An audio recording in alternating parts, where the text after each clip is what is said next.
ये लड़की एक चॉकलेट अपनी कैंसर पीड़ित माँ को खिलाती है। उसे चबाते ही माँ का चेहरा चमकने लगा था और अगले सेकंड ही उसका सारा दर्द गायब हो चुका था। पर चॉकलेट का असर अभी खत्म नहीं हुआ था, क्योंकि बूढ़ी माँ धीरे धीरे वापस जवान हो चुकी थी। यह देखकर बेटी के तो होश उड़ चुके थे। वो तुरंत चॉकलेट देने वाले बूढ़े आदमी के पास जाती है। अंकल बताते हैं कि यह कोई साधारण चॉकलेट नहीं, बल्कि दूसरे ग्रह की एक मिठाई है, जिसे खाने पर इंसान को अमृतता और शक्ति मिल जाती है। जिसे सुनकर लड़की सोचने पर मजबूर हो चुकी थी। दरअसल अरबों साल पहले धरती पर एक एलियन यान दुर्घटना के चलते नीचे उतर आया था। किस्मत से यह एलियन धरती के वातावरण में जीवित रह सकते थे, और यह डायनासोर का काल था, जिससे अनजान एक एलियन उसके नजदीक चला जाता है और टी रेक्स का भोजन बन जाता है, जिसे देख साथ ही खुश हो जाते हैं, क्योंकि पृथ्वी पर अभी कोई भी बुद्धिमान जीव नहीं था जिससे एलियन पृथ्वी के शासक बनने का फैसला करते हैं। बाकी एलियन डायनासोर पर अध्ययन करते हैं, जबकि दूसरे एलियन छोटे जानवर खासकर बंदरों में रुचि रखते थे। वो विकास को तेज करने के लिए फलों में शुद्ध ऊर्जा डालकर अपने 2 पालतू बंदरों को खिलाते हैं, लेकिन सेब खाते ही बंदर टपक जाते हैं। फिर कुछ सालों बाद एक विशाल उल्कापिंड ने आकर पूरी डायनासोर प्रजाति को मिटा दिया था।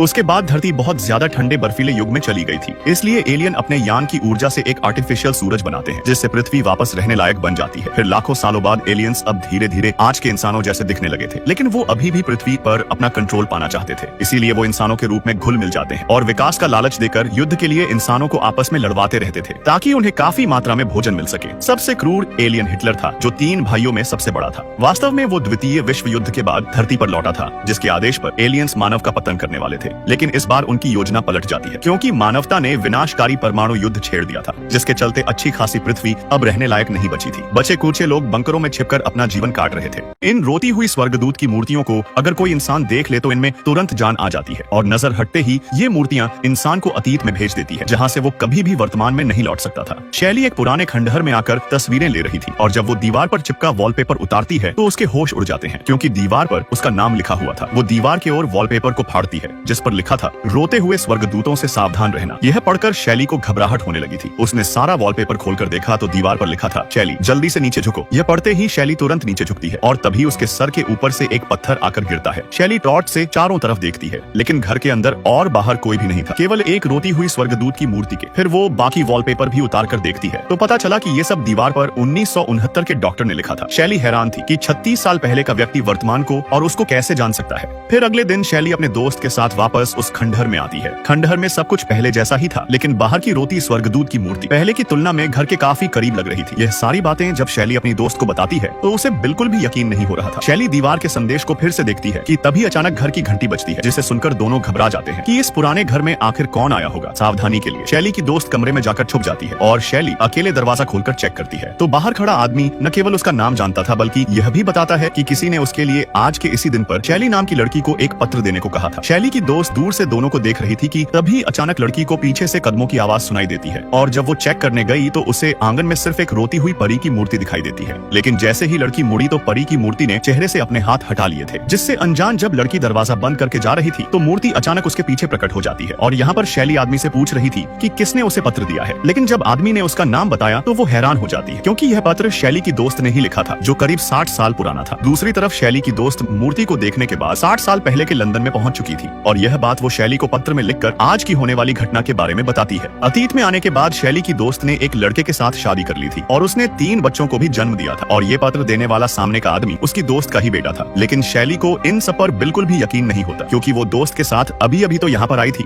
वो तुरंत ऊपर जाकर दोस्त को खोजती है, लेकिन दोस्त गायब हो चुकी थी। शैली को परी की मूर्ति पर एक चाबी मिलती है। इन अजीब घटनाओं से शैली का माथा घूम चुका था, क्योंकि पत्र को देखे हुए अभी कुछ ही मिनट बीते थे और उसकी दोस्त ने 60 साल भी गुजार दिए थे। फिर शैली जब पत्र के पत्ते पर जाती है तो उसकी दोस्त की कब्र भी बन चुकी थी, लेकिन शैली को अंदाजा भी नहीं था कि खतरा अब भी टला नहीं है, क्योंकि रोती हुई स्वर्गदूत की मूर्तियां उस पर नजर रख रही